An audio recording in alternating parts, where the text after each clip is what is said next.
এমন সুন্দর করে বানিয়েছেন। এই যে চোখ আমরা দেখতে পাই, চোখ ছাড়া মাথা থেকে পা পর্যন্ত প্রত্যেকটা জায়গাগুলোকে মহান রব্বুল আলামিন চামড়া দিয়ে প্যাকেট করেছেন, চামড়া দিয়ে ঢেকে দিয়েছেন। কিন্তু চোখটা বাইরে, চোখটা হলো বাহিরের জায়গায়। আল্লাহ রাব্বুল আলামিন চোখটাকে পানির উপরে ভাসমান রেখেছেন। প্রতি মিনিটে মানুষের চোখ 15 থেকে 20 বার চোখের পলক ফেলে এবং চোখ থেকে ঘন ঘন পানি বের হয়। প্রতিদিন 24 ঘন্টায় বিজ্ঞান বলছে 1 মিলিলিটার চোখ থেকে পানি বের হয়। পেছনে মেশিন আছে, ঘুমে থাকলেও মেশিনটা চলে। এই চোখটাকে আল্লাহ রাব্বুল আলামিন কত সুন্দর করে যত্ন করে রেখে দিয়েছেন। ধুলাবালি যখন আমাদের চোখে পড়তে চায়, চোখের পাপড়ি দিয়া, চোখের পলক দিয়া সুন্দর করে এটাকে, চোখটাকে আল্লাহ রাব্বুল আলামিন সাফ করে দেন। এবং চোখের পানি দিয়েছেন লবণ। আমি আপনি পানি পান করি মিঠা, কিন্তু চোখের পানি আল্লাহ রাব্বুল আলামিন লবণ করে দিয়েছেন। আবার জিহবার পানিকে আল্লাহ রাব্বুল আলামিন লালাকে স্বাধীন করে দিয়েছেন, পাইনসা করে দিয়েছেন। আবার কানের যে ময়লাগুলো, ইয়ারক্স, এটাকে আল্লাহ রাব্বুল আলামিন তিক্ত করে দিয়েছেন। কানের ময়লা তিক্ত করলেন কেন? বান্দা যখন রাতের বেলা ঘুমাতে যাবে, যদি মিষ্টি যদি স্বাদ হতো, ওই ময়লাটার, কানের ময়লা যদি মিষ্টি হতো, প্রত্যেকটা পিঁপড়া গিয়ে জমা হতো কানের ভিতরে, ঘুম হতো না, কষ্ট হতো। কানকে সিকিউর করার জন্য কানের ময়লা দিয়েছেন তিক্ত, একই দেহ কিন্তু চোখের পানি করেছেন লবণ, আর মুখের লালা করেছেন হলো স্বাধীন, পাইনসা করে দিয়েছেন কেন? বান্দার মুখের লালা যদি মিষ্টি হতো, মিষ্টিকে মিষ্টি মনে হতো না, যদি টক হতো, টককে টক মনে হতো না। এমন নিউট্রাল করে রেখেছেন যে স্বাদই আসে জিহ্বায় বলে দেয় এটা এই প্রকার স্বাদ। সুবহানাল্লাহ বলা যাবে না? আল্লাহ রাব্বুল আলামিন চোখের পানিকে লবণ করে দিলেন কেন? মৃত্যু পর্যন্ত বান্দার চোখে যেন কোনো জীবাণু অ্যাটাক না করতে পারে।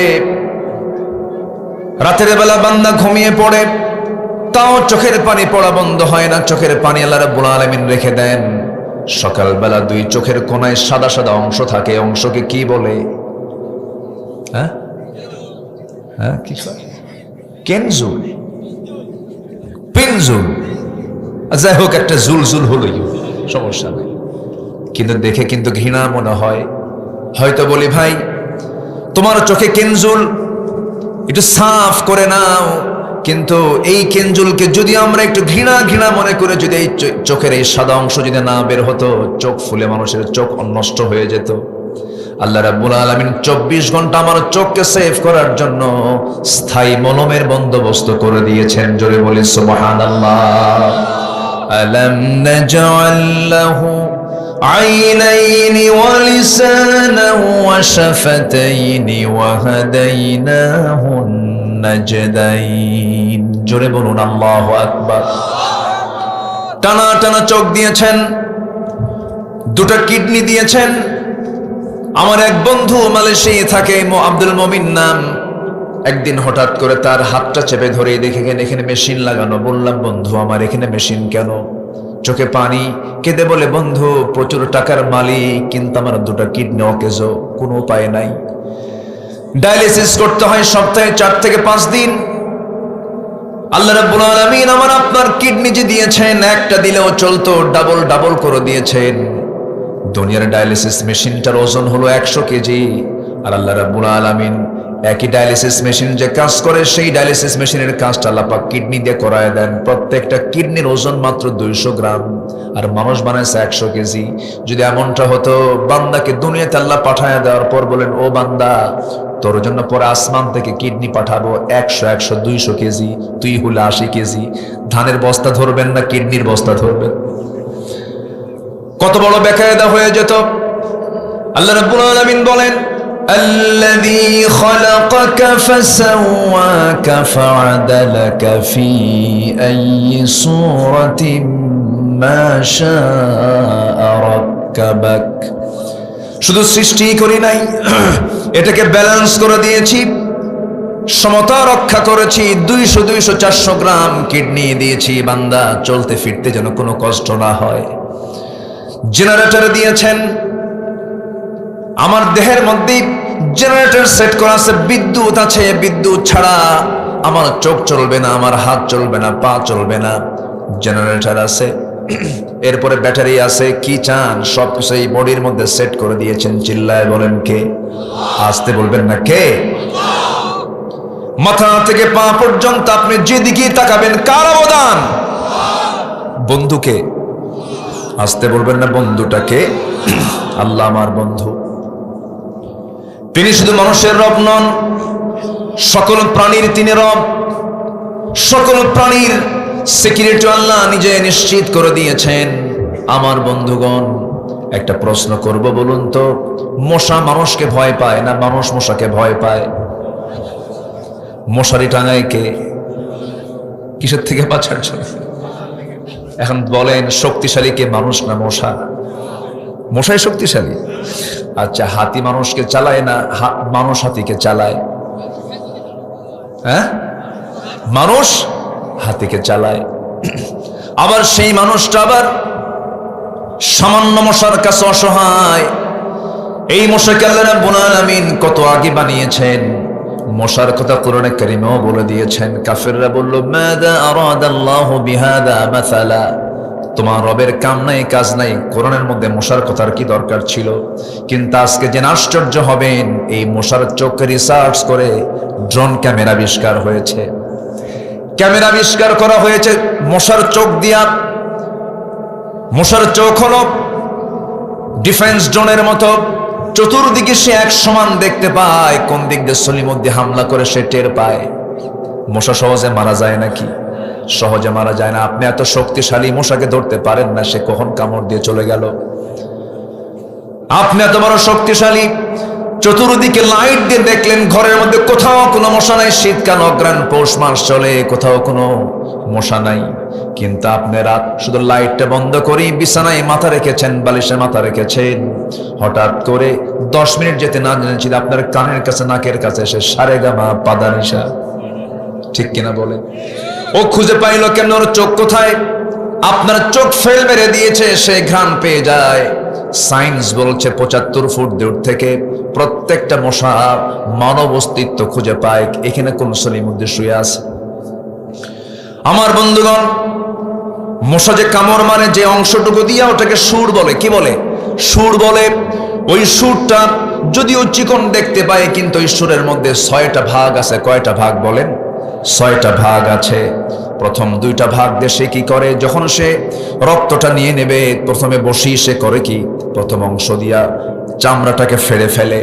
চামড়া ফেলে ফেলার পরে পরের 2টা অংশ দিয়া করে কি? ব্লাড ভেসেল খুঁজতে থাকে। ভেসেল খুঁজে খুঁজে পায় না। কোন জায়গা থেকে রক্ত খুঁজবে, ব্লাড ভেসেল খুঁজে খুঁজে বের করে। 4টা পার্ট চলে গেল। 5ম পার্ট দিয়ে সে আস্তে করে সে তার একটা অংশ ঢুকায় দিয়ে চতুর্দিকে কেমিক্যাল ছড়ায় দেয়, কেমিক্যাল নিঃসরণ করে, অ্যানেস্থেসিয়া করে। ডাক্তার যারা আছেন চতুর্দিকে অবশ করে ফেলে। 6ঠতম অংশটুকু দিয়ে আস্তে আস্তে ঢুকায় দেয়।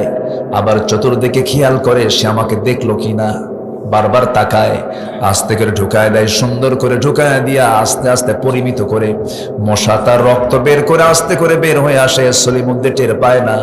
10 মিনিট যাওয়ার পর যখন কেমিক্যালের অ্যানেস্থেসিয়ার মেয়াদ যখন পার হয়ে যায়, সঙ্গে সঙ্গে ফুলে ওঠে। কি ব্যাপার, এ তো মশা কামড় মারছে আমারে। 10 মিনিট পর টের পায় মশা চলে গেছে, আমি আপনি টের পেলাম না। আবার কিছু কিছু আছে হলো ছ্যাঁচড়া মশা, এমন খাওয়া শুরু করে হুঁশ নাই, বিগত সরকারের মতো, ওই যে 16 বছর যারা ছিল।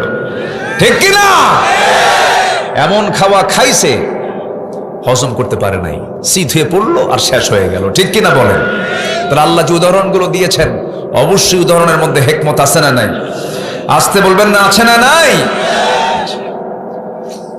এই যে মশা তার সুরটা ঢুকালো, টের পেলেন না, আমি আপনি টের পেলাম না। এই মশার এই সুরকে স্টাডি করে বিজ্ঞান আজকে আবিষ্কার করেছে মসকিউটো ইন্সপায়ার্ড নিডলস, সিরিঞ্জ তারা তৈরি করেছে। এই আধুনিক যে সিরিঞ্জ গুলো তৈরি হয়েছে মশার সুরকে রিসার্চ করে। যেরকম সুবহানাল্লাহ। একটা মশার গায়ে যে মেশিন আল্লাহ পাক লাগিয়ে রেখেছেন, মশা যে আওয়াজ করে, গুনগুন গুনগুন করে কানে শোনা যায়, এই আওয়াজটা কিন্তু তার ভোকাল কর্ডের আওয়াজ না, কণ্ঠের আওয়াজ না, এটা তার পাখার আওয়াজ। সায়েন্স বলতেছে, আধুনিক বিজ্ঞান বলছে, প্রাণী বিজ্ঞান বলছে, প্রত্যেকটা মশা যখন সে হাতের ঝাপটান যখন পাখার ঝাপটানটা মারে, প্রতি সেকেন্ডের ঘনত্বের পরিমাণ হলো, ঝাপটানের পরিমাণ হলো, তার পাখা নড়ায় প্রতি সেকেন্ডে 400 থেকে 500 বার। সুবহানাল্লাহ বলা যাবে না? আজ পর্যন্ত মেশিন, মশার গায়ে যে মেশিনটা আছে, এমন মেশিন আজ পর্যন্ত পৃথিবীতে কেউ আবিষ্কার করতে পারে নাই। আল্লাহু আকবার বলে। আমার রব তিনি কত বড় রব! সেই মহান রব যা কিছু সৃষ্টি করেছেন সব আমার এবং আপনার জন্য সৃষ্টি করেছেন। জোরে বলেন সুবহানাল্লাহ। এটা প্রশ্ন করব আপনাকে, বলুন তো, আল্লাহ আমাকে বেশি ভালোবাসেন না আমি আল্লাহকে বেশি ভালোবাসি? বলেন, কে আমাকে বেশি ভালোবাসেন? না আমি আল্লাহকে বেশি ভালোবাসি? আল্লাহ আমাকে বেশি ভালোবাসেন। সারা রাত ধরে মদের বোতল খায়, অন্যের বউ নিয়ে শুয়ে থাকে, অথচ আল্লাহ তার নাকের ডগায় অক্সিজেন দিয়ে রাখে। আল্লাহর দয়া কম? কন্ত আস্তে, আল্লাহর দয়া কম? সারা রাত ধরে মদের বোতল নিয়ে থাকে আর অন্যের বউ নিয়ে শুয়ে থাকে, এরপরও নাকের ডগায় আল্লাহ সরাসরি অক্সিজেন দিচ্ছেন, খা। বান্দা তুই তওবা করে তবু আয়, তওবার দরজা খোলা রেখেছে, আমি তোকে মাফ করে দেব। জোরে বলে সুবহানাল্লাহ। সবাইকে আমরা আল্লাহর প্রিয় পাত্র হতে চাই। আল্লাহ ভালোবাসেন 8 শ্রেণীর মানুষকে। আল্লাহ তাআলা 8 ধরনের মানুষকে ভালোবাসেন। এই 8 ধরন কারা কারা, এটা হচ্ছে আজকে আমার আলোচনার সাবজেক্ট। সবাইকে শুনতে রাজি আছেন? কারো কোনো সমস্যা নাই তো? জোরে বলি ইনশাআল্লাহ। আল্লাহ আবার কিছু বান্দাকে ভালোবাসেন না। ইউহিব্বু লা ইউহিব্বু, এই দুটা শব্দের মোড়কে আল্লাহ পাক সাজিয়েছেন, কাদেরকে ভালোবাসেন আর কাদেরকে ভালোবাসেন না। তবে হ্যাঁ, পৃথিবীর কোথাও কিন্তু আপনি শান্তি পাবেন না যদি একটা কাজ আপনার মধ্যে না থাকে। সেটা কি জানেন? সেটা হচ্ছে আল্লাহর জিকির যদি না থাকে। পৃথিবীর কোনো প্রাণীর মধ্যে কিন্তু অশান্তি নাই। মশা অশান্তি নাই, হাতি অশান্তি নাই, পিঁপড়া অশান্তি নাই, সমুদ্রের জলপ্রাণী কোনো অশান্তি নাই, ওদের মধ্যে কোনো হরতালও নাই, কোনো গন্ডগোল, নির্বাচনও নাই। কি কথা কি বুঝতেছেন আপনারা? কোথাও কোনো, শুধু সমস্যা কিসের ভিতরে বলেন? মানুষের মধ্যে। আমার বন্ধুগণ, কেন সমস্যা নাই? সকল প্রাণীগুলো আল্লাহর তাসবিহ জপে এবং সকল প্রাণীগুলো আল্লাহর আনুগত্য করে। أفغير دين الله يبغون وله أسلم من في السماوات والأرض طوعا وكرها ولكن لا تفقهون تسبيحهم। দুই জায়গায় আল্লাহ রাব্বুল আলামিন বলেন, সকল প্রাণী যে তাসবিহ প্রকাশ করে তোমরা তা বোঝো না, কিন্তু বান্দা তোমরা কি? ইন্নাল ইনসানা লাকাফুর, বান্দা তুমি বড়ই অকৃতজ্ঞ বান্দা, তুমি আমাকে ভুলে থাকো। আমি তোমাকে 1 সেকেন্ড ভুলি না। 1 সেকেন্ড ভুললে তোমার দম চলে যাবে, নিঃশ্বাস বন্ধ হয়ে যাবে। তোমাকে আমি 1 সেকেন্ডের জন্য ভুলি না, কিন্তু বান্দা তুমি আমাকে শুধু 1 সেকেন্ড নয়, 1 ঘন্টা নয়, 1 দিন নয়, 2 দিন নয়, 7 দিন চলে যায়, তুমি আমাকে ভুলে থাকো, তুমি নামাজটা পড়ো না। আছে না নাই? আচ্ছা আমার বন্ধুগণ, আমি আপনি কেন শান্তি নাই? কারণ সমাজের মধ্যে শান্তি না থাকলে কারোই শান্তি থাকে না। কেউ মূলত শান্তিতে নাই। এর মূল কারণ হলো ইসলামের পরিবেশটা আমরা সমাজে চালু করতে পারি নাই।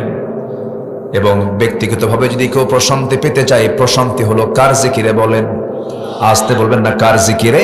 আল্লাহর জিকিরে। আল্লাহ রাব্বুল আলামিন সুন্দর করে বলছেন, আলা বিযিকরিল্লাহি তাতমাইন্নুল কুলুব। সূরা রাদ আয়াত নম্বর 28। আল্লাহ বলছেন, সাবধান, আলা, deep attention grabber, deep attention grabber, সাবধান, এই যে সাবধান, আলা, ডিপ অ্যাটেনশন গ্র্যাবার, সাবধান। হৃদয়ের প্রশান্তি যদি পেতে চাও, আল্লাহর জিকির ছাড়া হৃদয়ের প্রশান্তি কোথাও খুঁজে পাবা না। আল্লাহু আকবার বলে। আল্লাহর জিকিরকে 1 সেকেন্ডের জন্য ভোলা যাবে না। আল্লাহর জিকিরকে কখনো বাদ দেওয়া যাবে না, মাইনাস করা যাবে না। আধুনিক দুনিয়ায় মানুষ আজকের মানুষটা কেমন? মানুষের টাকা আছে কিন্তু শান্তি নাই, বন্ধু আছে আত্মার সঙ্গ নাই, বিনোদন আছে প্রশান্তি নাই। এই জন্যই মনোবিজ্ঞান স্বীকার করছে যে overthinking can not be cured by more thinking, it needs a higher connection. মানুষের ভিতরে যে অশান্তি কাজ করছে, এই অশান্তি দূর করার জন্য সবচাইতে বড় প্রয়োজন হলো হায়ার কানেকশন দরকার, একটা উচ্চ সম্পর্ক দরকার। সেই সম্পর্কের নাম হলো বান্দার সঙ্গে আল্লাহর সম্পর্ক। জোরে করেন সুবহানাল্লাহ। জিকির, কার জিকির? আসতে বলবেন না, কার জিকির? আল্লাহর জিকির করব আমরা। আমার বন্ধুগণ, আল্লাহর জিকিরটাকে শুধুমাত্র সুবহানাল্লাহ নয়, আলহামদুলিল্লাহ নয়, আল্লাহু আকবার শুধু নয়, বাজারে যাব ওজন যখন দেব জিকির করব কার? ব্যবসা যখন করব ওজন দেব জিকির করব কার? আবার আমি যখন চাকরি করতে বসবো জিকির করব কার? সব সময় সমস্ত কাজে আল্লাহ রাব্বুল আলামিন তার স্মরণকে তিনি বাধ্যতামূলক করে দিয়েছেন। আমাকে তুমি বাদ দিয়ে চলো না, বিপদে পড়ে যাবা। একজন সাহাবীর কথা মনে হলো, 2 নম্বর খলিফাতুল মুসলিমিন ছিলেন। সেই খলিফার নাম কি বলুন? একটু জোরে বলেন। আমি প্রায় একটা কথা বলি, মনে হয় বহুদিন আগে এক মাহফিলে, আজ থেকে আরো 15-20 বছর হবে, এক মাহফিলে বললাম, ওমর ফারুককে চিনেন কে? সামনে থেকে এক ছোট্ট ছেলে দাঁড়ায় বলে, হুজুর আমি ওমর ফারুককে চিনি। কে? আমাদের বাড়ির দোতলায় ভাড়া থাকে। আমি তাকে বললাম, তুমি 100-তে 100 পাইছো, মাশাআল্লাহ। জি, বসেন। এই ওমর দোতলায় ভাড়া থাকা ওমর না, এই ওমর হচ্ছে সেই ওমর যে ওমরের ব্যাপারে রাসূল বলেছেন, আমার পরে যদি কেউ নবী হতো, নবুয়তের দরজা যদি খোলা থাকতো, লাকানা ওমর, আমার ওমর নবী হয়ে যেত। আল্লাহু আকবার বলেন। তিনি শাহাদাত বরণ করেছেন। তিনি কি করেছেন? শাহাদাত বরণ। তিনি শহীদ হয়েছেন। তার সারা জীবনের দোয়া ছিল। কি দোয়া ছিল? আল্লাহুম্মা রযুকনি শাহাদাতান ফি সাবিলিক ওয়াজআল মাউতি ফি বালাদি রাসূলিক। ও আল্লাহ, তুমি আমাকে শহীদি মৃত্যু দান করো এবং আমার নবীর শহরে মদিনাতে মৃত্যু দিয়ে দিও। তিনি এই দোয়াটা সারা জীবন করেছেন, কিন্তু দোয়াটা ছিল আপাত দৃষ্টিতে উল্টা দোয়া ছিল। মদিনায় যুদ্ধ হওয়ার কোনো সম্ভাবনা ছিল না। আবার মদিনায় তিনি ইন্তেকাল করতে চেয়েছেন, কিন্তু আল্লাহ রাব্বুল আলামিনের মাঝেও তার নিয়তকে কবুল করে নিয়েছেন। কোন একটা ফজরে নামাজে তিনি দাঁড়িয়েছেন, 2 রাকাত নামাজ পড়বেন। প্রথম রাকাত নিরাপদেই পড়েছেন, দ্বিতীয় রাকাতে নামাজ পড়তেন না। নামাজের মধ্যে হঠাৎ করে আবু লুলু মাজুসি নামে একজন আততায়ী, একজন জালিম পিছন দিক থেকে সে তার পেটের ডান পাশে মেরে দিল। বিষাক্ত ছুরি যখন ঢুকায়া দিয়েছে, সেই সময় তিনি অতটুকু অসুস্থ হয়ে পড়লেন না। সেই চাকু বের করে আবার উপর জবরি সামনের দিক থেকে তল পেটে যখন মোচড়ায় যখন ছুরিটা মেরে দিয়েছে, সেই সময় আর তিনি দাঁড়াতে পারলেন না। দ্বিতীয় রাকাতে পেটের নিচ থেকে একটু অংশ ভুঁড়ি বের হয়ে গেল, সেন্সলেস হয়ে পড়ে গেলেন। কয়েক ঘন্টা সেন্স নাই। ইতিহাস বলে সেন্স যখন ফিরল, তার সেন্স ফেরার সঙ্গে সঙ্গে তিনি মুচকি হাসি মেরে বলছেন, আল্লাহ তাআলা বুঝি আমার হৃদয়ের আকুতি কবুল করে নিয়েছে। এরপরে ছেলে আব্দুল্লাহকে ডাক দিয়ে বলছে, আব্দুল্লাহ রে এদিকে আসো, একটু পানি দাও তো। হয়তো সন্তান মনে করেছেন আব্বা পানি পান করার জন্য ছটফট করছেন, পানি আনলেন তাড়াতাড়ি করে। পানি যখন তার হাতে দেওয়া হলো, তিনি বলছেন, আব্দুল্লাহ তুমি আমাকে কিসের জন্য পানি দিলা? আব্বা আপনি তৃষ্ণার্ত হয়েছেন, পানি পান করুন না। আরে না, ফজর নামাজ তো আমার এখনো হয় নাই। আল্লাহু আকবার বলেন। এটার নাম কি? জিকির। বলেন এটার নাম কি? বলেন আমার তো নামাজটা হয় না, নামাজ তো বাদ আছে, ওযু করতে হবে, ওযুর পানি দাও। ওযু বানায় নিলেন। ওযু বানায় নিয়ে তিনি কষ্ট করে দাঁড়াতে পারলেন না, পেটটাকে কাপড় দিয়ে পেঁচে ধরলেন। নামাজটা বসে বসে কোনো মতো পড়লেন। পড়ার সঙ্গে সঙ্গেই এবার আব্দুল্লাহকে ডাক দিয়ে বলছে, আব্দুল্লাহ রে কি চিন্তা করো তোমরা, কান্নাকাটি করো কেন? আমার নাকের মধ্যে আমি জান্নাতের ঘ্রাণ পেয়ে গেছি। আমি দুনিয়া থেকে মনে হয় বিদায় নিয়ে নেব। আব্দুল্লাহ বলছেন, আব্বা ডাক্তার তো জোগাড় করতে হবে, চিকিৎসার দরকার, ডাক্তার খুঁজে আনতেছি। ডাক্তার খুঁজে আনা হলো, সামনে ডাক্তারকে বসায় দেওয়া হলো। এবার ডাক্তার বলছে, আমিরুল মুমিনিন, কি চিকিৎসা করবো আপনার? এক গ্লাস দুধ নিয়ে এসেছি, দুধটা পান করুন। যখন তাকে এক গ্লাস দুধ দেওয়া হলো পান করার জন্য, তিনি পান করা শুরু করলেন বিসমিল্লাহ বলে, কিন্তু দুধটা পেটে থাকলো না, নারী ফুটা হয়ে বাইরে দিয়ে দুধটা পড়ে গেল। ডাক্তার বলছে, আর পারলাম না, আমি তো অচল হয়ে গেলাম, আমার চিকিৎসা এই জায়গায় শেষ, আমি আর পারছি না। সঙ্গে সঙ্গে ওমরে ফারুক বলছেন, ডাক্তার তোমাকে ধন্যবাদ, আমি আমার রবের সন্ধানে, রবের আহ্বানের সাড়া দিয়ে আমি আমার রবের কাছে চলে যাচ্ছি। আল্লাহু আকবার বলেন। জিকির কার বলেন? আসতে বলবেন না, জিকির কার? আল্লাহর জিকির, তাতমাইন্নুল কুলুব। সঙ্গে সঙ্গে ওমরে ফারুক রাদিয়াল্লাহু তাআলা বলছেন, আব্দুল্লাহ, আমি মনে হয় দুনিয়া থেকে বিদায় নিয়ে নেব, ডাক্তারকে পাঠায় দাও। ডাক্তার এবার চলে যাচ্ছে রুম থেকে। ডাক্তারের পায়ের দিকে তাকায় দেখেন তার পাজামাটা গিরার নিচে পড়ে আছে। ওই অসুস্থ অবস্থায় ডাকতেছেন, ডাক্তার এই দিকে আসো, আমি চাই না তুমি জাহান্নামে যাও।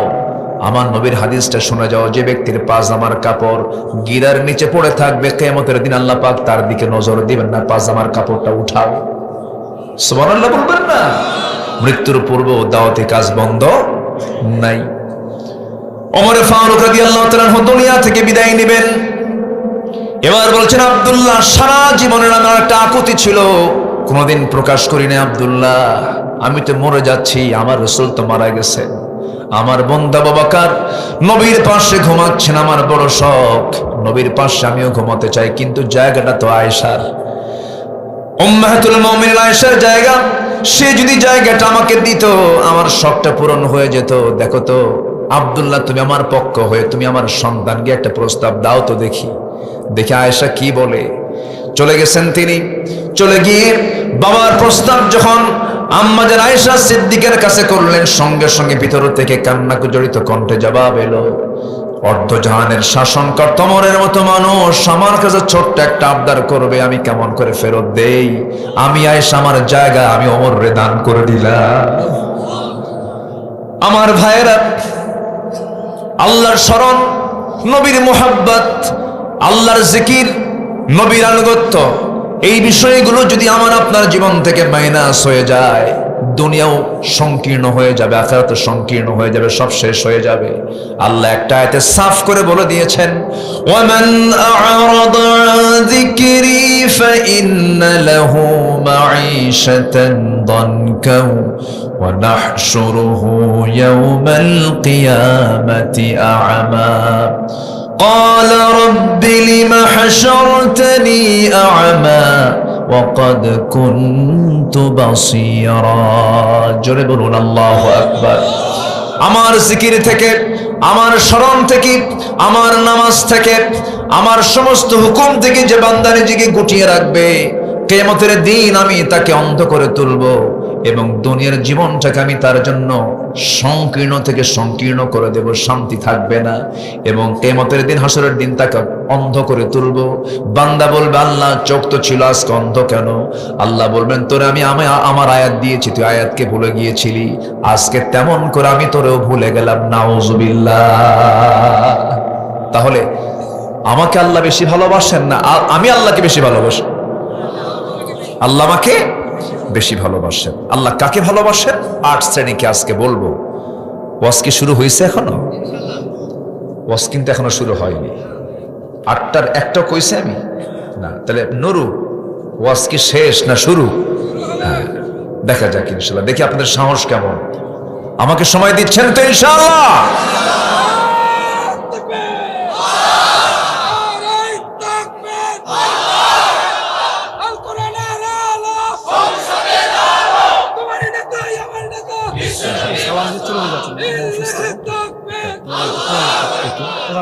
ও আচ্ছা, জি না এখন একটু, হ্যাঁ একটু, জি। সম্মানিত ভাইরা, আমি কি কথা বলবো? আগ্রহ আছে তো সবার ইনশাআল্লাহ? আল্লাহ পাক সবাইকে শেষ পর্যন্ত থাকার তৌফিক দান করুন। জোরে বলি আমিন। আমি খুবই খুশি যে একজন লোক নড়াচড়া করছেন না। আমি যেন এটা শেষ পর্যন্ত কন্টিনিউ যেন পাই। আল্লাহ কবুল করুন। জোরে বলি আমিন। এবং প্রথমে হতাশ হয়েছিলাম লোকজন কোথায়, কিন্তু আপনারা যে এইরকম চালাক তা তো বুঝি নাই। আলহামদুলিল্লাহ। সম্মানিত ভাইয়েরা, কিন্তু সময় মতো সব করা উচিত। একটু আগে ভাগে আসবো আমরা। ওয়াস-সাবিকুন আস-সাবিকুন উলাইকাল মুকাররাবুন। আল্লাহ কবুল করুন, জোরে বলে আমিন। আল্লাহ ভালোবাসেন 8 ধরনের মানুষকে। এর মধ্যে 1 নম্বর হলো যারা তওবা করে। কি করে? তওবা। গুনাহ নাই কার? হাত তোলেন দেখি। কার গুনাহ নাই? হাত তোলেন। একজন লোকে দেশে হাত তোলার মতো লোক আছে যার গুনাহ নাই, সেটা হলো লতিফ সিদ্দিকী। ওর কোনো গুনাহ টুনা নাই। ও একদিন বলে ফেলতেছে, অকপটে বলছে, খুব দাম্ভিকতা নিয়ে বলছে, আমি আমিন কেন কব? আমি আমিন কেন বলবো? আমার তো কোনো গুনাহই নাই, আমি মাসুম। চিন্তা করছে, সে বলে আমার কোনো গুনাহই নাই। তাহলে আমার দেশে একটা মানুষরূপী ফেরেশতা পাওয়া গেছে, তার নাম হলো লতিফ সিদ্দিকী। বনে থাকে, ওরে দেখে আসবেন একটু। বদমাইশ যেন কোথাকার। আমার দেশে কিছু আমদানি হয় এগুলো মাঝে মাঝে। হজ নিয়ে বাজে কথা বলেছিল। হজ নিয়ে বলেছিল হজ হচ্ছে মুহাম্মাদের ব্যবসা। কথা বুঝতেছেন কি? কত বড় মারাত্মক কথা। ওর তো বেঁচে থাকারই অধিকার ছিল না, ওকে ফাঁসির মঞ্চে ঝুলিয়ে মারা দরকার ছিল। একদিকে হজ, ওয়া আতিম্মুল হাজ্জ ওয়াল উমরাতা লিল্লাহ, আরেকদিকে রাসূল। কত বড় অপরাধ এটা হতে পারে। সামনে আমরা এমন আইন দেখতে চাই বাংলাদেশের পার্লামেন্টে। সবাই রাজি আছেন না ইনশাআল্লাহ? আগামীর পার্লামেন্ট হবে হচ্ছে মুসলমানদের পার্লামেন্ট।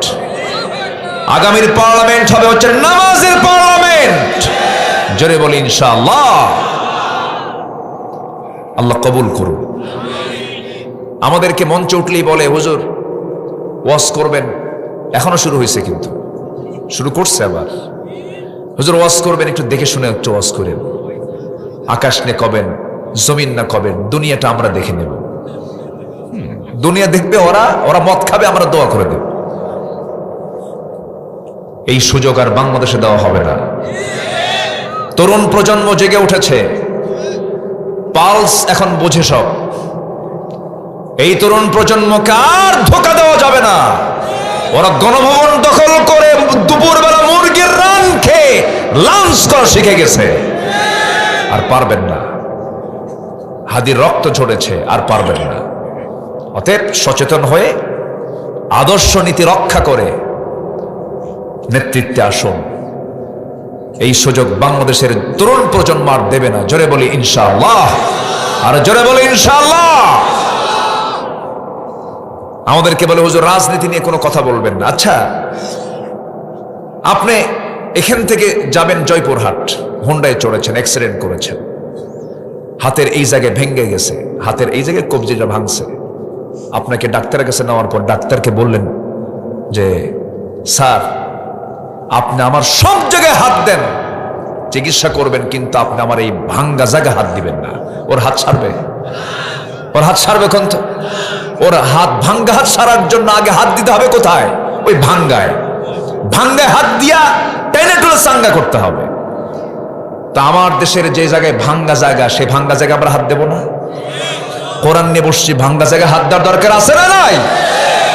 ও রাজনীতি ওরা করবে, আর আমরা দোয়া করে দেব। কি কথা ঠিক আছে কিনা বলেন? সম্মানিত ভাইয়েরা, আমরা সবাই তওবা করতে রাজি আছি তো ইনশাআল্লাহ? ভুল করছি, তওবা করব, বাস। আমাদের ভুল আছে না নাই? ভুল আছে, স্বীকার করতে হবে। মানুষ যার নাম তার ভুল আছে, নবীদের কোনো ভুল নাই। নবীদের ভুল না থাকার পরও তারা কিরকম ভাবে তারা আল্লাহর কাছে মাফ চেয়েছেন দেখেন। আমাদের আব্বা আদম আলাইহিস সালাম দোয়া করেছেন, কত সহায়ত্ব নিয়ে দোয়া করেছেন, আমাদেরকে সেই দোয়া শিখিয়ে দিয়েছেন। যারা পারেন ঠোঁট মিলিয়ে বলুন, রব্বানা যালামনা আনফুসানা ওয়া ইল্লাম তাগফির লানা ওয়া তারহামনা লানাকুনান্না মিনাল খাসিরিন। দোয়া করেছেন ইব্রাহিম আলাইহিস সালাম। সবাই বলুন, আওয়াজ দিয়ে বলুন, রব্বানা তাকাব্বাল মিন্না ইন্নাকা আনতাস সামিউল আলিম ওয়া তুব আলাইনা ইন্নাকা আনতাত তাওয়াবুর রহিম। দোয়া করেছেন ইউনূস আলাইহিস সালাতু ওয়াস সালাম। সবাই বলেন লা ইলাহা ইল্লা আনতা সুবহানাকা ইন্নী কুনতু মিনাজ জালিমিন। দোয়া করেছেন আমার নবী। সবাই বলেন রব্বানা আতিনা ফিদ দুনিয়া হাসানাতাও ওয়া ফিল আখিরাতি হাসানাতাও ওয়া কিনা আযাবান নার। জোরে বলুন আল্লাহু আকবার।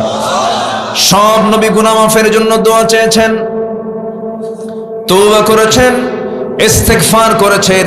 যে বান্দার মুখে তওবা বেশি, সেই বান্দার প্রতি আল্লাহর মহব্বতটা বেশি। তুবু ইলাল্লাহ ফাইন্নী আতুবু ফিল ইয়াউমি মিআতা মাররাহ। তোমরা আল্লাহর কাছে তওবা করো। আমি রাসূল সারা দিনে 112 বেশি বার আমি রাসূল নিজে তওবা করি। আমার নবী তওবা করেন। আমাকে আপনাকে মাফ চাইতে হবে। আমার দায়িত্ব মাফ চাওয়া, আমার আল্লাহর দায়িত্ব মাফ গুনাহ ক্ষমা করে দেওয়া। আমার দায়িত্ব মাফ চাওয়া। মাফ চাইবো আমরা কার কাছে? আল্লাহর কাছে। তওবা করব কার কাছে? আল্লাহর কাছে। আল্লাহ রাব্বুল আলামিন হুকুম করেছেন তওবার ব্যাপারে। আল্লাহ বলেন ইল্লা মান তাবা ওয়া আমানা ওয়া আমিলা সালিহা। আল্লাহ তাআলা আরেক জায়গায় হুকুম করছেন আত-তাইবুনাল আবিদুনাল হামিদুনাস সাইহুনার রাকিউন الساجدون الآمرون بالمعروف والناهون عن المنكر والحافظون لحدود الله وبشر المؤمنين। জোরে বলুন আল্লাহু আকবার। আল্লাহ বলছেন তওবা করো, আগে তওবা করে ফিরে আসো। ইল্লা মান তাবা আত-তাইবুন। আগে তওবা করো, তওবা করে আমার কাছে ফিরে আসো, আমি তোমাকে মাফ করব। তোমার গুনাহ যত বড়, আমার রহমত তার চাইতে অনেক বেশি বড়। আমার কাছে মাফের মতো মাফ চাইবে, আমি তোমাকে সব গুনাহগুলো মাফ করে দেব। শর্ত হলো তওবা করে ফিরে আসতে হবে। তওবা মানে হলো যে ভুলটা করেছি আমি, আর জীবনে আল্লাহ এই ভুলটা আমি কখনো করতে যাব না, এই সিদ্ধান্ত নেওয়াকে তওবা বলা হয়। আমাকে আপনাকে সিদ্ধান্ত অবশ্যই নেওয়া দরকার আছে না নাই? বলেন আছে। তওবা করব। আল্লাহ বাম দল করেছে আর বাম দল করব না। আল্লাহ হুক্কা মার্কা পার্টির দল করছে আর ওই দল করব না। আল্লাহ সুদ খেয়েছে আর জীবনে সুদ খাবো না।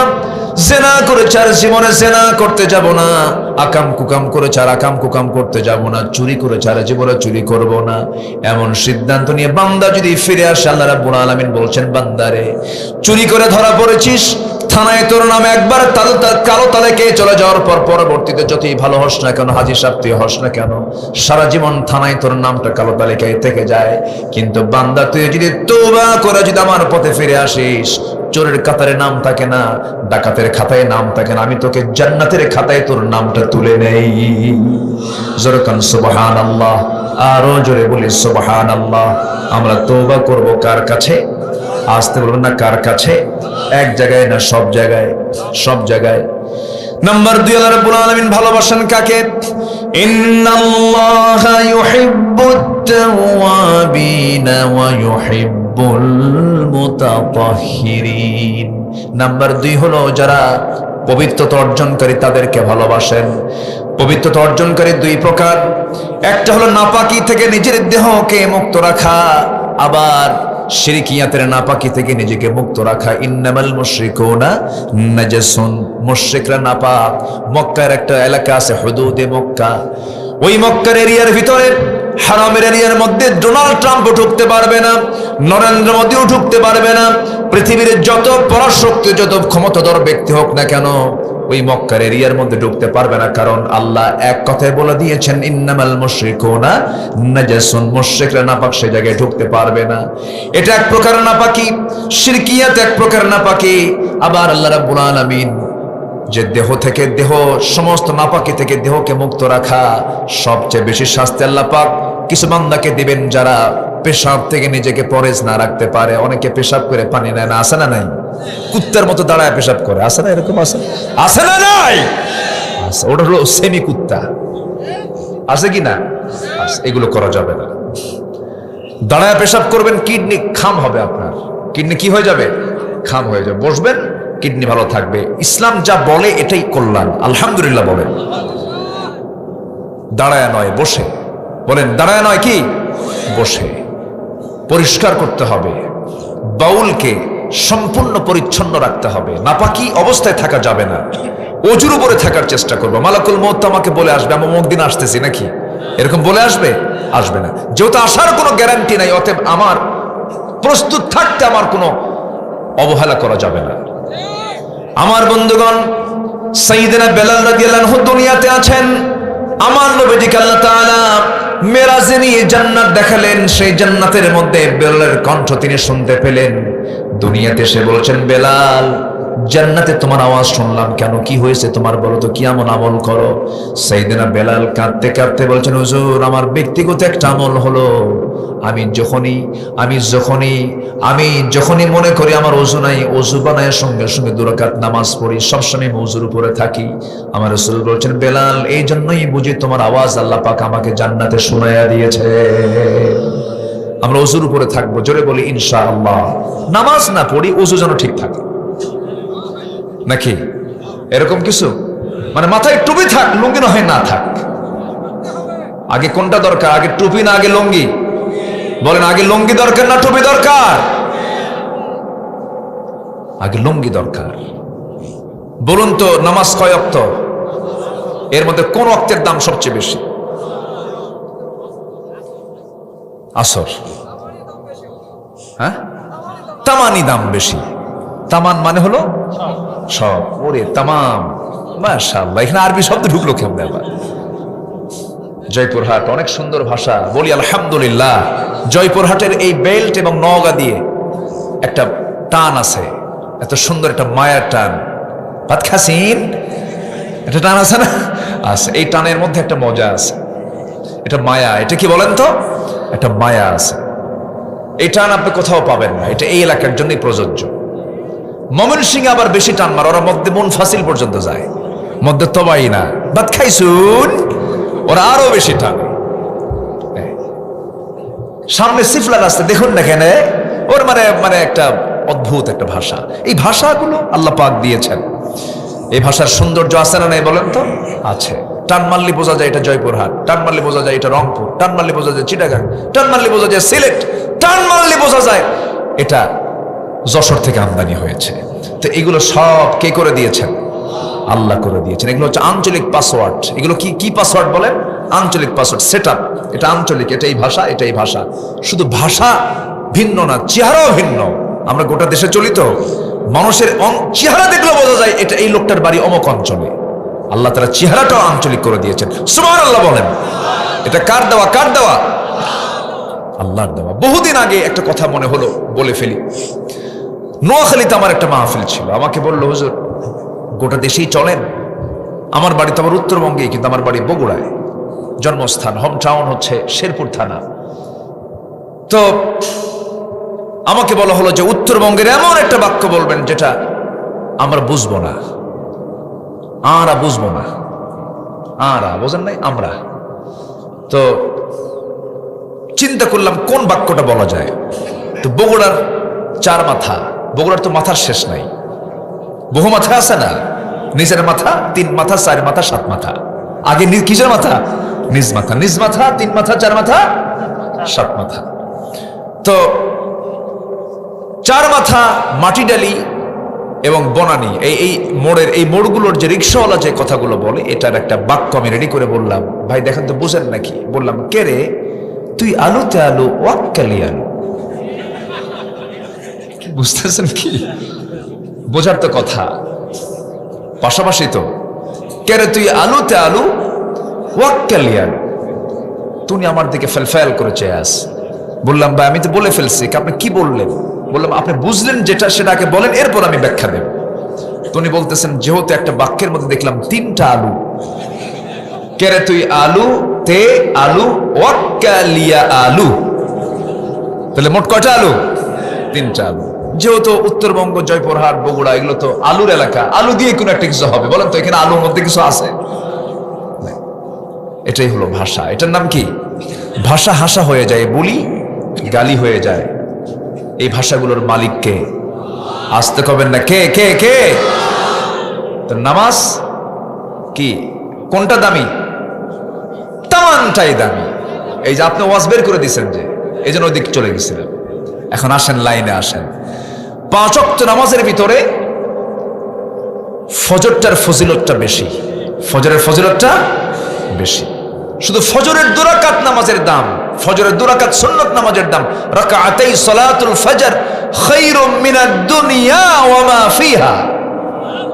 দুনিয়া এবং দুনিয়ার মাঝে যা আছে, যা সম্পদ আছে, এর চাইতে বেশি সম্পদ দামি হলো ফজরের 2 রাকাত সুন্নাত নামাজের দাম। দুনিয়া বেচেও এই নামাজের মূল্য দিতে পারবে না কেউ, এত দাম ফজরের।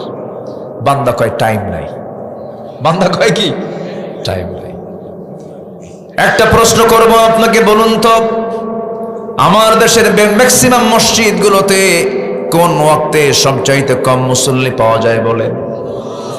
ফজরের সবচেয়ে কম মুসল্লি। কিন্তু দুঃখজনক হলো সত্য, ওই ফজরই কিন্তু মানুষ বাড়িতে বেশি থাকে। জোহরে কম থাকে, আসরেও কম থাকে, মাগরিবেও কম থাকে, এশাও কম থাকে। কিন্তু ফজরে 100% বাড়িতে মানুষ থাকার পরও ফজরে মুসল্লি কম। মানুষগুলো কোথায় যায়? মেরাজে। মেরাজে যায়, ঘুমায় না। কি ঘুমায়? কি ঘুমান দিল, ফজরটা তার কাজা হয়ে গেল। সেই ঘুম তার জন্য অকল্যাণ বয়ে আনবে, অসুস্থতা বয়ে আনবে, নিঃসন্দেহে তার জন্য ক্ষতির কারণ হয়ে যাবে। কোন এক শুক্রবারে, এই তো কিছুদিন আগে কোন এক শুক্রবারে ভূমিকম্প হয়েছিল, মনে আছে আপনাদের?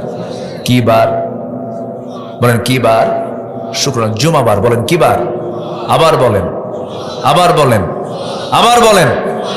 শুক্রবার বলবেন না, বলেন কি বার? জুমাবার বললে সওয়াব পাবেন, শুক্র কয়ে সওয়াবটা পাওয়া যাবে না। জুমা একটা সূরার নাম আছে, সূরাতুল জুমা। আর জুমা মানে হচ্ছে একত্রিত হওয়া, জুমার দিন, ইয়াউমুল জুমা। তো জুমাবারে কিয়ামত হবে, জুমাবার পৃথিবী ধ্বংস হবে। তো জুমাবারে, জুমার নামাজের একটু আগ দিয়ে ভূমিকম্প হয়েছিল কয়েক সেকেন্ড। জিওএইচএস, বারিধারা, গুলশান, ধানমন্ডি, এই বিশাল ধনকুবের ধনীরা যে এলাকায় থাকে, একটা ফ্ল্যাটে একটা মানুষও নাই। খালি ধাক্কা একখান মারছে আল্লাহ, এক ধাক্কায় সব ভিআইপি জুতা খুইলা রাস্তায়, সব হয়ে গেছে ভিআইপি ফকির। ভিআইপি কি? ফকির। রাস্তায় দাঁড়ায় আছে, কিসের ভয়ে? আল্লাহর ভয়ে নাকি? আল্লাহর ভয়ে, মরার ভয়। আচ্ছা বলেন তো, জান্নাতকে আল্লাহ পাক দিবেন মরার আগেই না মরার পরে? আমাদের চূড়ান্ত প্রাপ্তি কি বলেন? আমাদের চূড়ান্ত চাওয়াটা কি বলেন আল্লাহর কাছে? বলেন কি? জান্নাত। সে জান্নাত পাবো আমরা মরার আগে না মরার পরে? বান্দা মরতে চায় না, বান্দা মরতে চায় না, মারছে দৌড়। সে কি দৌড়? গায়ে কোনো কাপড় চোপড়ও নাই, ওই গেঞ্জি আর লুঙ্গি ছিল, ওই লুঙ্গি নিয়ে মারছে। এই দৌড়টা মারা লাগতো না যদি ফজরের দৌড় মারতো আল্লাহর ভয়ে। আসতে কন কেন? ফজরের দৌড়ে এই দৌড় মারা লাগতো না। আল্লাহ তাআলা দৌড় মেরে নামাজে যেতে বলেছেন, হাইয়া আলাস সালাহ, হাইয়া আলাল ফালাহ, তাড়াতাড়ি নামাজে আসো, কদ কামাতিস সালাহ, নামাজ দাঁড়ায় গেছে, নামাজে দাঁড়াও। মুয়াজ্জিন ডাকে, কোন যুবকের কানে সাড়া পায় না। কিছু বুড়া চাচা 5-6 জন ফজরে যায়, কিছু বুড়া চাচা 5-6 জন ফজরে যায়। যখন প্রশ্ন করা হয়, চাচা এই ঠান্ডার মধ্যে আপনি কেন আসছেন মসজিদ? আপনার তো না আসলে হতো, আপনি মাঝুর মানুষ। বাবা, বুড়ি বেঁচে নাই, বুড়ি থাকলে আমিও আসতাম না। বুড়ি থাকলে এগুলো করা যাবে না। নামাজকে আমরা কন্টিনিউ করব, আমরা জিকিরকে কখনো বাদ দেওয়া যাবে না। নামাজ আমরা 5 ওয়াক্ত পড়ব। সবাইকে রাজি আছেন নাকি? সবাইকে রাজি আছেন? 5 ওয়াক্ত নামাজ পড়বেন কারা কারা? একটু হাত তুলে দেখান দেখি, জোরে বলি ইয়া আল্লাহ। আমাদেরকে ফজর, যোহর, আসর, মাগরিব, ইশা 5 ওয়াক্ত সালাত আদায় করার তৌফিক তুমি আল্লাহ দিয়া দাও। জোরে বলি আমিন। আরো জোরে আমিন। হাত নামান। বউ যদি নামাজ না পড়ে কি করবেন? যদি না পড়ে তাহলে কি করবে? বলার পরও কাম হয় না। হ্যাঁ হ্যাঁ, তাও ঘুম পারে না, না নামাজ পড়তেই চায় না, বারবার বলার পর তখন কি করবে? হাই রে হাই, কি অ্যাকশন করে! তালাক। এদিকে কি মায়ের, এদিকে মায়ের, এদিকে তালাক, এদিকে মায়ের। এই তো লক্ষণ খুব খারাপ দেখতেছি। একটারও ট্রিটমেন্ট ঠিক নাই। হ্যাঁ, বুঝান লাগবে। শুনে এই তো বউকে ভালোবাসার মানুষ পাইছে একজন।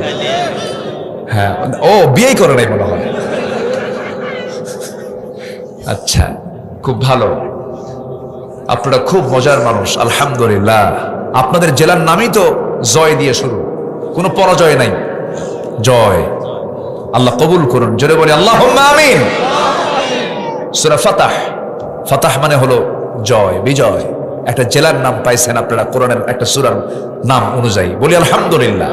আল ফাতাহ, ফাতাহ মানে হলো বিজয়। এইদিকে আপনার জেলার নামও কি? বিজয়। বিজয়ী তো ওই বি আর জয় একই তো। আচ্ছা, তাহলে দুটো আমরা ভালো জানলাম।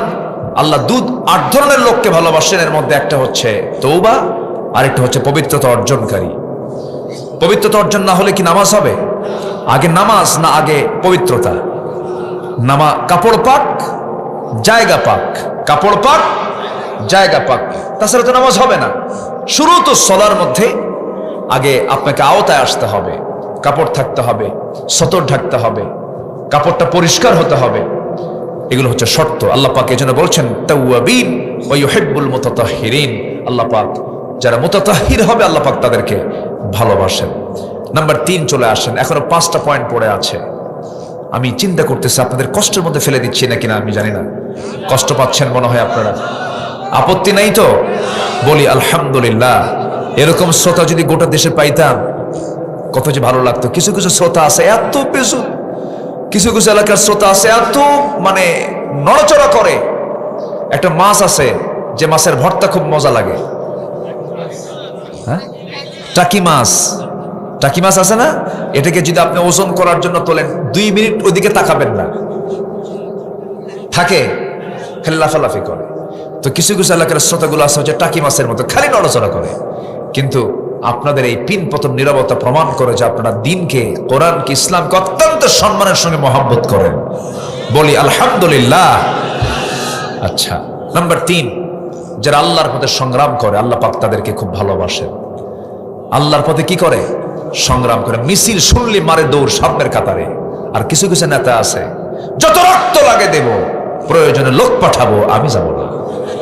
প্রয়োজনে বিদেশ থেকে অনলাইনে বক্তব্য ঝড় তুলে দেব, আছে কিনা? না। আল্লাহর পথে যারা সংগ্রাম করবে নির্ভীকভাবে আল্লাহ তাদেরকে খুব ভালোবাসেন। বলি আলহামদুলিল্লাহ।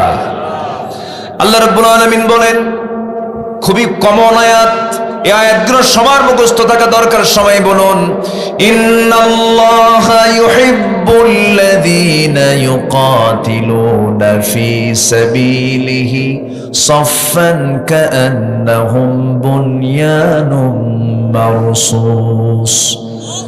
সূরা সফ আয়াত নম্বর 4। আল্লাহ রাব্বুল আলামিন তাদেরকে বড় ভালোবাসেন যারা সীসা ঢালা প্রাচীরের মতো। সীসা ঢালার কথা বলেছেন, লোহার কথা উদাহরণ দেন নাই। কান্নাহুম বুনিয়ানুল মাহদুদ বলতে পারতেন, মারসুস বলেছেন কেন? লোহার কাজ হলো লোহার এক প্রান্তে আপনি আগুন লাগাবেন, অন্য প্রান্তে ঠান্ডা থেকে যাবে। সীসার আপনি এক প্রান্তে আপনি আগুন ধরায় দিলে পরে গোটা সীসাটা সমান তাপ পেয়ে যায়। আল্লাহ পাক লোহা না দিয়ে এখানে রাসাসের কথা বলেছেন, মারসুসের কথা বলেছেন। অর্থাৎ গোটা পৃথিবীর যে প্রান্তে একটা মুসলমানের জীবন নিয়ে যখন কেউ সিনেমেনে খেলবে, সঙ্গে সঙ্গে সেই মুসলমানের পক্ষে গোটা পৃথিবীর মুসলমান সিংহের মতো গর্জন দিয়ে উঠবে। আল্লাহ পাক এই আয়াত দিয়ে এটাই বুঝাচ্ছেন। আমার বন্ধুগণ, জিহাদ ফি সাবিলিল্লাহর কাজটা সবাই করতে পারে না, এটার জন্য তাকদীর লাগে। মুনাফিকরা তো পারেই না, মুনাফিককে নামাজে চেনা যায় না, মুনাফিককে রোজায় চেনা যায় না, মুনাফিককে দান সদকায় চেনা যায় না, মুনাফিককে চেনা যায় হলো মাঠে ময়দানে, জিহাদের ময়দানে। জীবন দেওয়া কিন্তু এত সস্তা না। একটু গুরুত্ব বোঝানোর জন্য বলতে চাই জিহাদের গুরুত্ব কতটুকু। সামান্য একটা ইতিহাস মনে পড়ে গেল। একটা সূরার নাম আছে সূরা তাওবা। সূরা তাওবা, এই সূরা তাওবার একটা প্রেক্ষাপট আছে। তাবুক অভিযানে আমার রাসূল 30,000 সৈন্য নিয়ে রওনা দিয়েছিলেন। যুদ্ধ হয় না, রোমানদের বিরুদ্ধে যুদ্ধ না হয়েই 30,000 সাহাবী নিয়ে আমার নবী আবার রওনা করলেন, ব্যাক করলেন মদিনার দিকে। মদিনার মসজিদে বসে আছেন, হঠাৎ করে একজন সাহাবী, লম্বা হাদিস, তিনি হাদিসটা বর্ণনা করেছেন, কাব বিন মালিক রাদিয়াল্লাহু তাআলা আনহু, আস্তে করে নবীর সামনে এসে হাঁটু গেড়ে আস্তে করে বসে গেছেন। বসে গিয়ে বলছেন, ইয়া রাসূলুল্লাহ, মাফ চাইতে আসছি আমি। কি মাফ চাও বলো? ইয়া রাসূলুল্লাহ, আমি আপনার কাছে মাফ চাইতে আসছি এজন্য আপনি যুদ্ধের ডাক দিয়েছেন, অভিযানের ডাক দিয়েছেন, যেতে পারি নাই, গড়িমসি করেছিলাম, ভুল করে ফেলেছি, আমাকে মাফ করে দেন। এবার রাসূল নিজেই গোয়েন্দার মতো করে প্রশ্ন করছেন, কাব, আর কে কে যাও নাই বলো তো? আর কে কে যাও নাই বলো? এবার বলছেন, হুজুর হেলাল বিন উমাইয়া যায় না, আর কে যায় নাই বলো? মুরারা বিন রাবিয়া যায় নাই, আর কে যায় নাই বলো? হুজুর আমার জানা নাই। আমার জানা মতে এই 3 জন আমরা যাই নাই। যাওয়ার সুযোগ ছিল, সবকিছু ছিল, ইচ্ছা করে গরিমসি করে যাই নাই, হুজুর দয়া করে মাফ করে দেন। আমার নবীর সঙ্গে সঙ্গে মাথা নিচু করে বললেন, ও কাব বিন মালিক, তুমি আমার সামনে থেকে চলে যাও, তুমি আমার সামনে থেকে চলে যাও। ওনাকে মসজিদ থেকে যখন বের হতে বলা হলো, তিনি বের হয়ে গেলেন। এরপর আমার নবী নোটিশ জারি করে দিলেন। মদিনার সকল সাহাবা কেরামকে ডাক দিয়ে বলছেন, আনসার মুহাজিররা, কাব বিন মালিক, হেলাল বিন উমাইয়া, মুরারা বিন রাবিআ, 3 জনের বিরুদ্ধে আমি রাসূল বয়কট করে দিলাম। তাদের সঙ্গে সকল প্রকার লেনদেন, কথাবার্তা, আচার আচরণ সব বন্ধ। যখন এই 3 জনের কাছে নিউজ চলে গেল, যেন গোটা আকাশ তাদের মাথার উপরে ভেঙে পড়ল। কাব বিন মালিক রাদিয়াল্লাহু তাআলা আনহু, তার কানে যখন সংবাদ চলে গেছে, তিনি দরজায় চলে গেছেন, বাড়ির দরজায় গিয়ে বলছেন, স্ত্রী দরজা খুলো। স্ত্রী দরজার কাছে এসে বলছেন, স্বামী আমার, দরজা কেন খুলবো না? অবশ্যই খুলবো, আপনার বাড়ি, আপনার ঘর, আপনার দরজা, আমি আপনার দরজা খুলে দিচ্ছি আপনাকে ঢোকার জন্য, কিন্তু পিছনের দরজা দিয়ে আমি বের হয়ে যাচ্ছি, কারণ যে ব্যক্তিকে নবী বয়কট করেছেন, আমিও তাকে নিজেও বয়কট করে ফেললাম। আল্লাহু আকবার বলেন।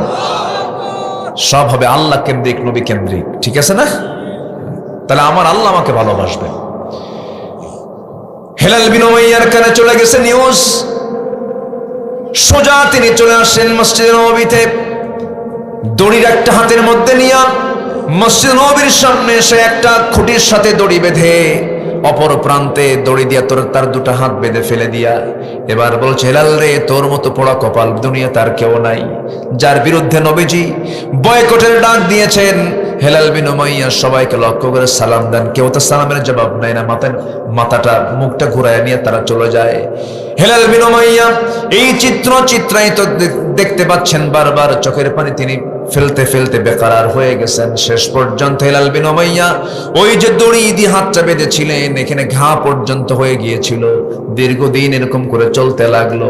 মুরারা বিন রাবিয়ার একই অবস্থা, পাহাড়ি গুহার মধ্যে সেজদায় পড়ে পড়ে চোখের পানি ফেলতে ফেলতে বেকারার হয়ে গেছেন। দীর্ঘদিন যখন চলে গেল, 40টা দিন যখন পার হয়ে গেল, হঠাৎ করে আমার নবীর কাছে নিউজ চলে এলো। আমার নবীকে জিবরিল আমিন বলছেন, وعلى الثلاثة الذين خلفوا, হে রাসূল, যারা ওই 3 জন যারা পিছনে ছিল, যারা যুদ্ধে যেতে পারে নাই, আপনি তাদেরকে না মাফ করলো, তাদের তওবার ওজনটা এত ভারী হয়ে গিয়েছে, মহান রব্বুল আলামিন তাদের তওবাকে কবুল করে তাদেরকে মাফ করে দিয়েছে। যেরকম সুবহানাল্লাহ। এই প্রেক্ষাপট কেন টানলাম বলুন তো? এই 3 সাহাবীর নামাজের কোনো অভাব ছিল? জিকিরের কোনো অভাব ছিল? সবকিছুই তারা করেছেন, শুধুমাত্র একটু গড়িমসি করেছেন। রাসূল ইচ্ছা করলে বলতে পারতেন, যেহেতু যুদ্ধ হয় নাই, 30,000 সৈন্যের মাঝে 3 জন যাও নাই, যাও, এটা কোনো ব্যাপার না। কিন্তু আমার নবীজি শক্ত করে ধরার মূল কারণ হলো, জিহাদের ময়দানে কোনো শিথিলতা প্রদর্শন করা যাবে না, ঠিক কিনা? আল্লাহ তাদেরকে ভালোবাসেন। নাম্বার 4 হলো, যারা তাওয়াক্কুলকারী, আল্লাহর প্রতি যাদের পূর্ণাঙ্গ তাওয়াক্কুল থাকবে। রাসূল বলেছেন, আমার আল্লাহ বলেন, যদি কোনো বান্দার মধ্যে যদি কোনো বান্দার মধ্যে পূর্ণ তাওয়াক্কুল থাকতো, আল্লাহ পাক প্রত্যেক বান্দাকে পাখির মতো রিজিক দিতেন। কিসের মতো রিজিক দিতেন? পাখির মতো রিজিক দিয়ে দিতেন। তাওয়াক্কুল সবচাইতে বড় একটা গুণ। এই গুণটা যার মধ্যে থাকবে সে কখনো অশান্তিতে ভুগবে না। আল্লাহ রাব্বুল আলামিন বলেন, فبما رحمة من الله لنت لهم ولو كنت فظا غليظ القلب لانفضوا من حولك فاعف عنهم واستغفر لهم وشاورهم في الأمر فإذا عزمت فتوكل على الله إن الله يحب المتوكلين জোরে বলুন আল্লাহু আকবার। ভরসা করব আল্লাহর উপরে। ছেলের সন্তান হলো না, মন খারাপ করার দরকার নাই।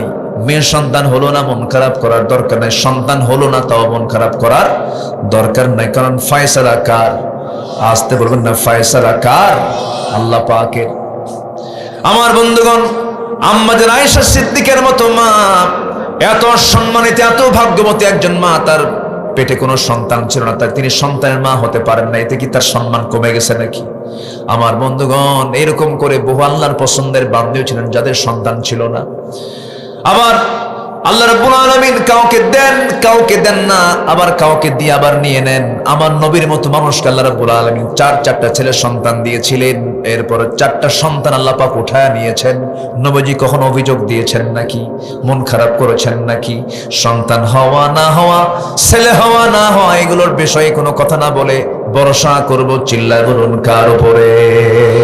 কার উপরে? মহিলা কয়, আল্লাহ তোমার চোখ কি আসলেই কানা নাকি?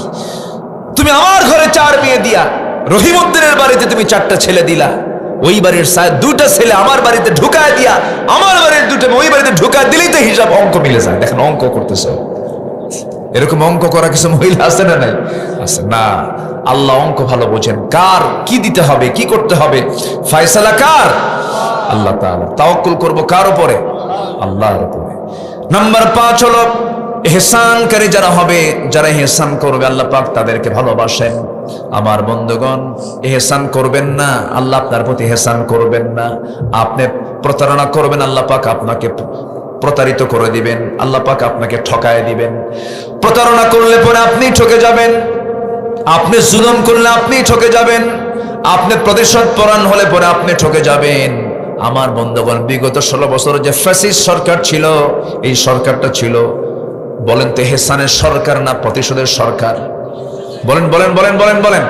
প্রতিশোধ, বাবার হত্যার প্রতিশোধ, ঠিক কিনা?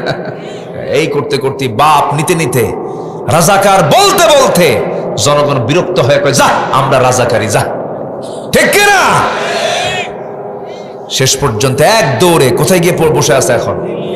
দিল্লি গিয়ে বসে আছে। আল্লামা সাঈদ রাহিমাহুল্লাহ, নিঃসন্দেহে আমার কাছে মনে হয়, আপনার কাছে কি মনে হয় জানি না, আমার কাছে মনে হয় নিঃসন্দেহে আল্লামা সাঈদ রাহিমাহুল্লাহ একজন 100% আল্লাহওয়ালা মানুষ ছিলেন। 25 বছর আগের বক্তব্য তিনি বললেন যে গাছের গোড়ায় নাড়া দেব, মামু বাড়ি দিল্লি গিয়ে পড়বা। কোথায় গিয়ে পড়ছে বলেন? কলকাতা, ইউপিতে, রাজস্থান। ইন্ডিয়া তো কম ছোট রাষ্ট্র না, অনেক বিশাল বড় রাষ্ট্র। বাংলাদেশের প্রায় 22 গুণ বড়। বিশ্বের সবচাইতে বড় গণতান্ত্রিক রাষ্ট্র হচ্ছে ভারত। এইদিকে ত্রিপুরা আছে, ওইদিকে আসাম আছে, ত্রিপুরার আগরতলা, আসামের গুয়াহাটি, ওইদিকে শ্রীলঙ্কা, মায়ানমার, ভুটান, নেপাল, বোনের বাড়ি লন্ডন, বিয়াই বাড়ি আমেরিকা, কত জায়গা কত পড়ছিল, কোথাও পড়ে নাই মামু বাড়ি। আল্লাহ সাইদির কথা যে কবুল করে নেবেন, বসুক, বসে থাকুক। আসেন দোয়া করি। দোয়া করবেন না, আলোচনা চোখ, হুজুর বড় কাম। এটা কোন স্লোগান?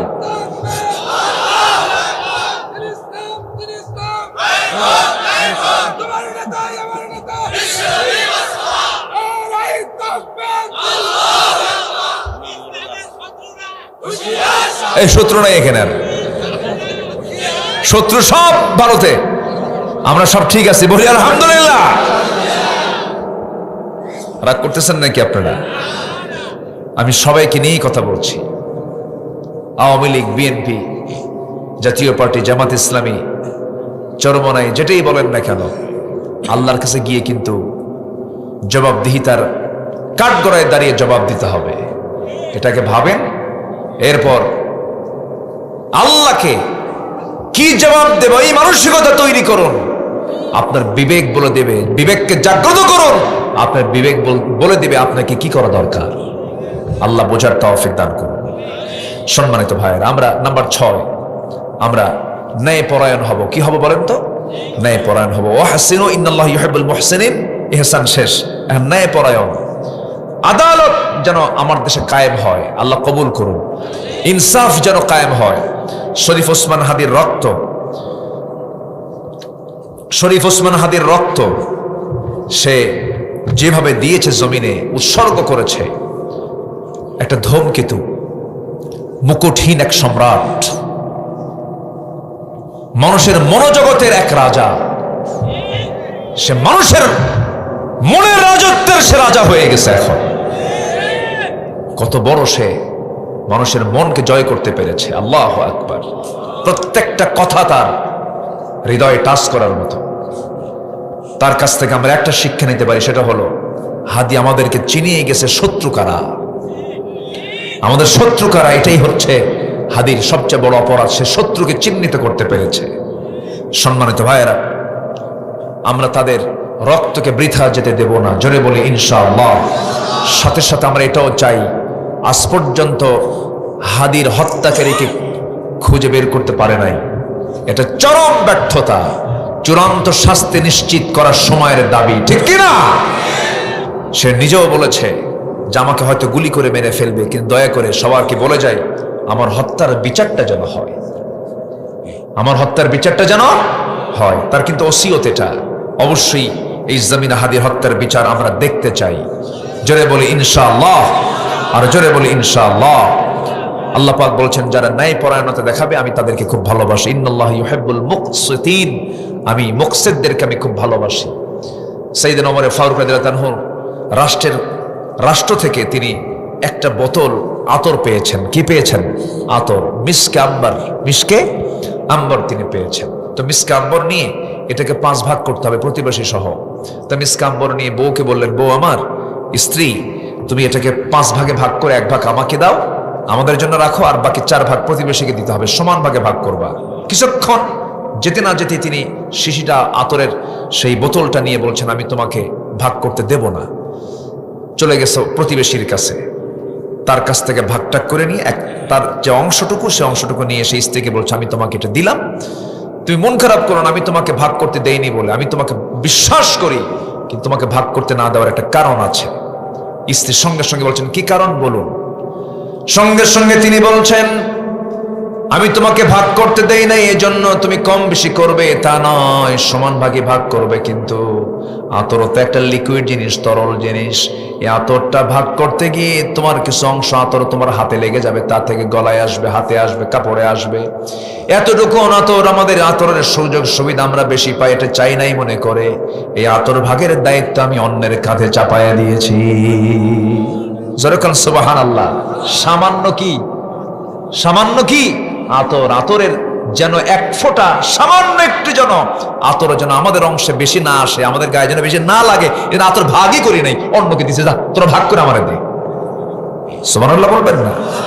এটা হচ্ছে আদালত, ন্যায় পরায়ণতা। আসুন না আমরা নিজেকে প্রস্তুত করি ওই লেভেলে ইমানকে নিয়ে যাওয়ার জন্য। আল্লাহ কবুল করুন, জোরে বলি আমিন। নাম্বার 7 হচ্ছে মুত্তাকি হওয়া। নাম্বার 7 কি হওয়া বলেন? ইন্নাল্লাহা ইউহিব্বুল মুত্তাকিন ফাস্তাকিমু লাহুম ইন্নাল্লাহা ইউহিব্বুল মুত্তাকিন। সর্বশেষ হলো যারা ধৈর্য ধরবে। অনেক লম্বা লম্বা কথা ছিল, কি করি কত, হ্যাঁ না, অনেক বেজে গেছে, যতটুকুন হয়েছে আমরা বলে ফেলে এই উঠে গেলেন, এই ধরেন তো তাড়াতাড়ি দেখি, বসেন। এই ধমকটা মারার ভিতরে কিন্তু মজা আছে, আমি কিন্তু মোহাব্বত দিয়ে ধমক দিয়েছি, আবার এটা রাগ করেন না যেন। ওই যে বাচ্চারা দুধ না খেলে কি করে, মা ওষুধ না খেলে পরে কি করে, বাবা খা, বাবা খা, খা বাবা খা, বারবার বলে, বলতে বলতে যখন খাই না তখন দুই পা হাত পা শক্ত করে ধইরা মুখের মধ্যে নখ ঢুকে খা। ঠিক আছে না? কি এটা কি মহাব্বত কি কম না বেশি? বেশি। এটা মহাব্বত। তো আমি যে ধমকটা দিচ্ছি এটা হচ্ছে মহাব্বতের ধমক। দয়া করে বাড়িতে গিয়ে যেন বলেন না কি বক্তা আসছিল, ধমকায় ধমকা আমাদের বসায় রাখে। আলা, আল্লাহ বলছেন আলা ইন্না নাসরাল্লাহি করিব আলা বিযিকরিল্লাহি তাতমাইন্নুল কুলুব। সাবধান, আল্লাহ পাক এরকম করে নিজেও বলেছেন। তো আসুন আমরা যতটুকুন হয়েছে, নাম্বার 8 হচ্ছে যারা সবর ধরবে। বিয়া আগে না ধৈর্য আগে? আসতে কয়, আরে বিয়া আগে না ধৈর্য আগে? এক মহিলা আমার ফোন দিছে কিছুদিন আগে, ফোন দিয়ে বলে হুজুর একটা প্রশ্ন করি। কি? হুজুর আমার স্বামী না সকালেও তালাক দেয় বিকেলেও তালাক দেয়, আমি আসি না নাই। কি কথা কি বুঝতেছেন আপনারা? তো এগুলো তো ধৈর্যহীনতা। ধৈর্য আছে যার, সংসার আছে তার। আচ্ছা, এরপরে ব্যবসা করতে গেলে ধৈর্য আগে না ব্যবসা আগে? এই যে আমার ভাই সাইদুর ভাই, উনি ব্যবসায়ী মানুষ। ধৈর্য যে কি পরিমাণ লাগে, একটা কাপড় আপনি বেচবেন, একটা লুঙ্গি বেচবেন, আপনি 10টা লুঙ্গি দেখাতে হয়, এরপরও কয় না ভাই হলো না। অনেকক্ষণ ধরে আধা ঘন্টা সময় লস করে, এরপরও হয় না, চলে যায়। কি ভাই আরেকদিন আসবো, মুস্কি একখান হাসি মারে জোর কইরা দোকানদার, হ্যাঁ ঠিক আছে আবার আসেন, কিন্তু ভিতরে কিন্তু চলে যাচ্ছে, ভিতরে কি যাচ্ছে, চলে যাচ্ছে। এটার নাম ধৈর্য। আর আপনি যদি বলেন তুই 10টা লুঙ্গি দেখে একটা লুঙ্গি কিনলে তোর বাইন্দা তুই আজকে কেনাবো, জীবনে কাস্টমার পাবেন? এজন্য সব জায়গায় ধৈর্য লাগবে। সব জায়গায় কি লাগবে? চেয়ারম্যান হতে গেলে, এমপি হতে গেলে কি দরকার? প্রত্যেকদিন রাস্তায় বের হলে তার কানে একটা গালি আসবেই, হাই রে একখান খারাপ চেয়ারম্যান রে বাবা, এই কথা কিন্তু কানে আসবেই। এরপরও শুনি নাই। কি চেয়ারম্যান কি কবে? শুনি নাই। ধৈর্য। সংসার জীবনে স্বামী স্ত্রীর মধ্যে দ্বন্দ্ব আছে না নাই? আছে। ধৈর্য ধরার দরকার আছে না নাই? সবচেয়ে বেশি ধৈর্য ধরবে কে? বউ না স্বামী? দেখেন সবাই চুপ করে আছে, যারা চুপ তারা বউ। হ্যাঁ, বেশি ধৈর্য ধরতে হবে কার সেরকম, এটা যেন মনে থাকে। কারণ মেয়েদের মিস্টেকটা বেশি হয়। পুরুষকে নেতৃত্ব দিতে হবে, ধৈর্যের পরিচয় আমরা দেব। জোরে বলি ইনশাআল্লাহ।